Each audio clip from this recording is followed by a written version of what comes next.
At Saddle Up, many of our students ride in English saddles, so leaders need to be familiar with English tack.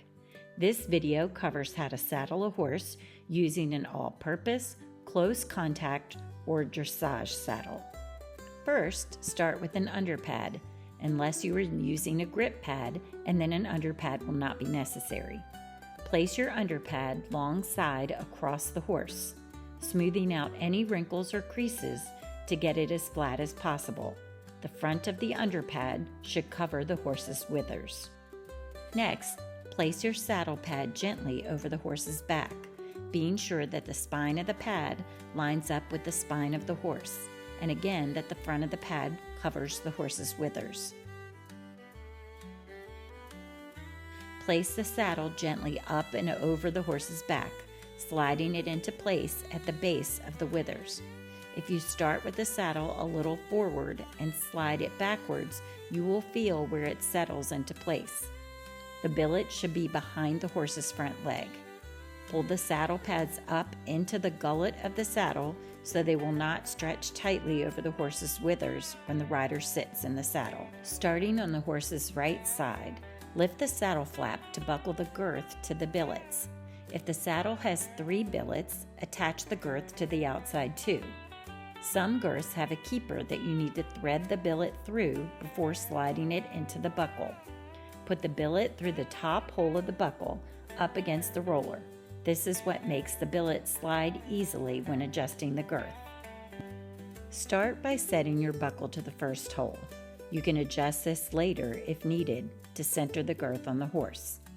Pass the girth underneath of the horse to the other side and repeat the process of buckling billets to girth. Make it snug, but do not tighten the girth in the cross ties.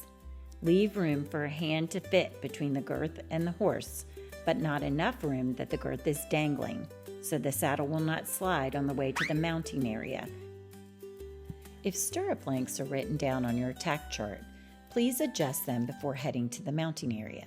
For example, if the chart says left 3, adjust the left stirrup to the 3rd hole from the bottom of the leather. To adjust stirrups, pull the end of the stirrup leather out of its keeper and then pull straight down on the front side of the leather.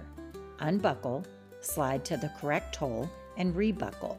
Then pull the back of the stirrup leather down to slide the buckle up under the skirt.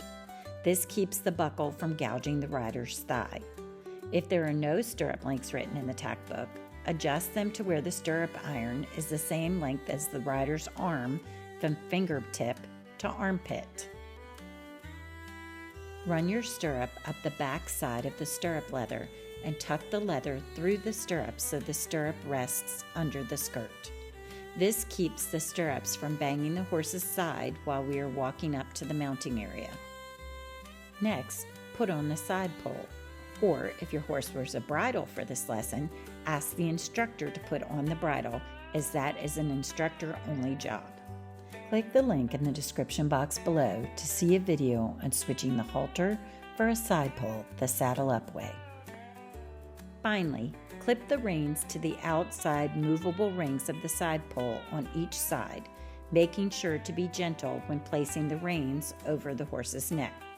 Congratulations! You're ready to head to the mounting area. Remember, tack is ultimately the instructor's responsibility. If you make a mistake, no big deal. We'll fix it and show you how to do it for the next time.